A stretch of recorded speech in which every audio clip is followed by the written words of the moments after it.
Hello, in this 1.20.1 KubeJS Forge video, we're going to be going over how to add custom potion effects to the game via startup scripts. If you find this video informative, please give it a like. In addition, comment with any questions and subscribe to the channel to get future videos like this.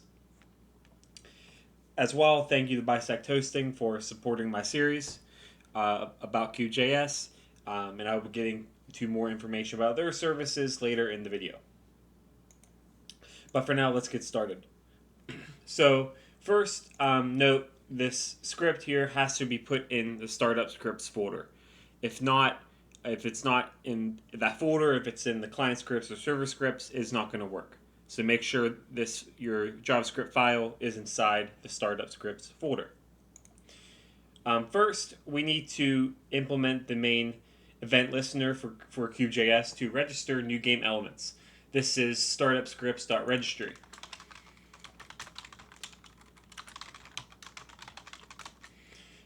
You may find this familiar if if you're trying to create new items, blocks, fluids, but it's also applicable here when creating mob effects.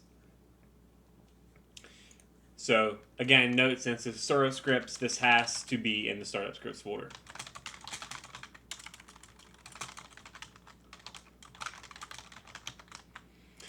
But inside the registry, we need to put our identifier. In this case, it is mob effects. And then we're going to do our event callback with the event and then the arrow notation. Inside here, we're actually going to define our mob effect. So we're going to create a new mob effect with the registry ID KubeJS invigorated. The name will show in game will default to display name set in the corresponding lang file or a capitalized version of the ID. So here we're going to do event.create and then we're going to call invigorated. Again, it's going to appear as invigorated because we're not doing anything by default. In addition, if you want an actual texture in your inventory where it's displayed there, you have to put it in a specific folder. So it has to be in QubeJS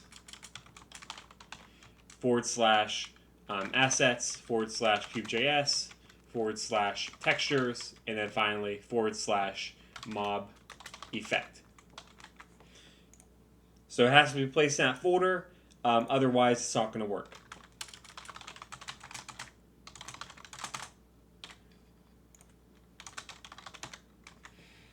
But once we have the actual effect created, it's not going to do anything by itself, so we need to give it some functionality.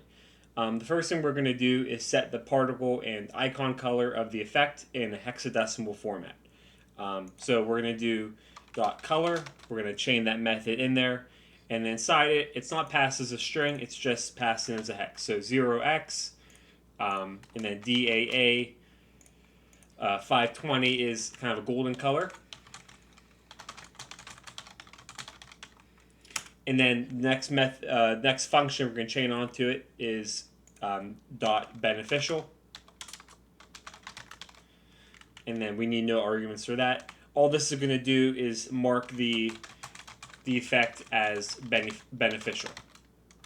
So other examples would be speed, health boost, among others.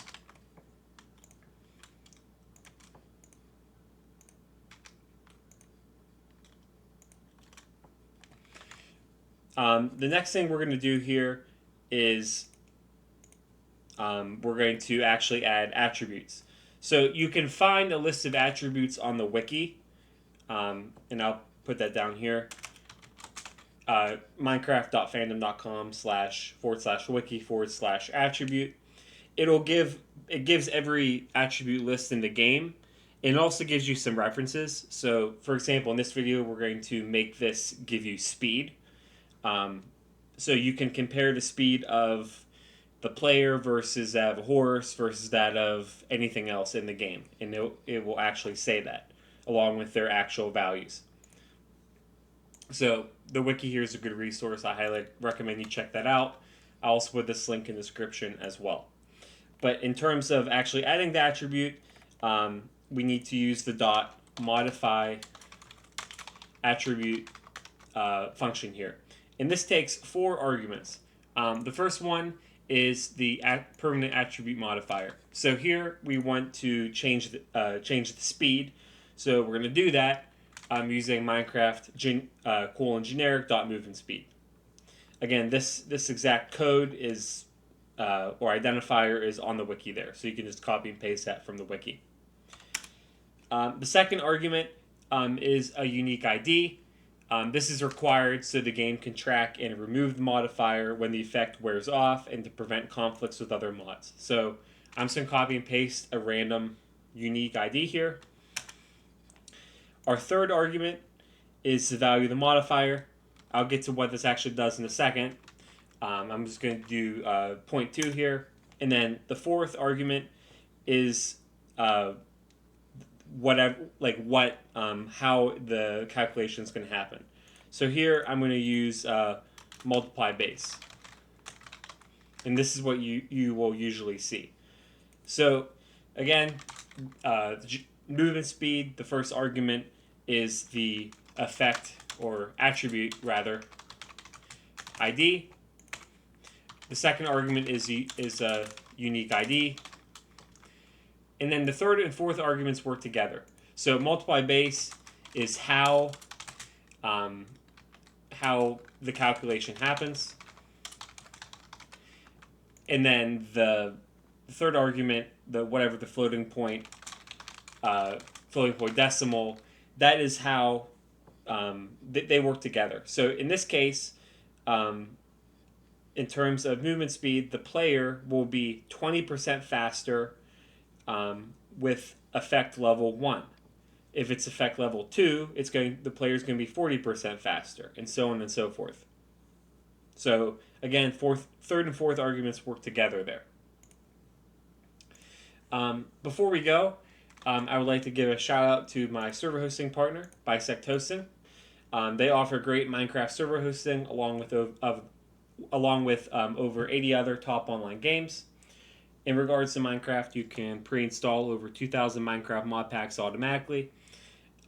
They also give 24/7, 365 customer support that can help troubleshoot your server and mods. They give you full file access, and you can pick from across 20 locations around the world for an acceptable latency. And then finally, they offer advanced DDoS protection. This is a great service. I will be putting my affiliate link in the description down below, so please check that out. It'll bring you to this website that I got the screenshot from. There's plenty of great information there that can help inform a possible purchase that aligns to your budget and needs.